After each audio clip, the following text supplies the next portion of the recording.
കല്ലൂരിൽ 2 വ്യാപാര സ്ഥാപനങ്ങളിൽ മോഷണം.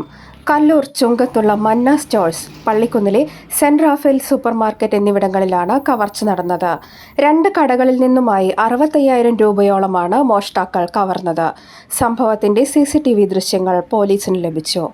കല്ലൂർ മേഖലയിൽ വ്യാപാരികളെ ആശങ്കയിലാഴ്ത്തിയാണ് ഒരേ രാത്രിയിൽ 2 പ്രധാന സ്ഥാപനങ്ങളിൽ മോഷണം നടന്നത്. വെള്ളിയാഴ്ച രാവിലെ ജീവനക്കാർ കട തുറക്കാനെത്തിയപ്പോഴാണ് കവർച്ചാ വിവരം അറിയുന്നത്. കല്ലൂർ ചുങ്കത്തുള്ള മന്ന സ്റ്റോഴ്സിൽ നിന്ന് 35,000 രൂപയും പള്ളിക്കുന്നിലെ സെന്റ് റാഫേൽ സൂപ്പർ മാർക്കറ്റിൽ നിന്ന് 30,000 രൂപയുമാണ് നഷ്ടപ്പെട്ടത്. 2 കടകളിലും മേശയ്ക്കുള്ളിൽ സൂക്ഷിച്ചിരുന്ന പണമാണ് കവർന്നത്. അതേസമയം കടകളിലെ മറ്റ് സാധനങ്ങളൊന്നും മോഷ്ടാക്കൾ കൊണ്ടുപോയിട്ടില്ല. കടകളിലെ CCTV ദൃശ്യങ്ങൾ പരിശോധിച്ചപ്പോൾ 2 പേരടങ്ങുന്ന സംഘമാണ് മോഷണത്തിന് പിന്നിലെന്ന് വ്യക്തമായിട്ടുണ്ട്. ഹെൽമറ്റ് കൊണ്ട് മുഖം മറച്ചെത്തിയ സംഘം അതിവിദഗ്ധമായാണ് കടയ്ക്കുള്ളിൽ കടന്നത്.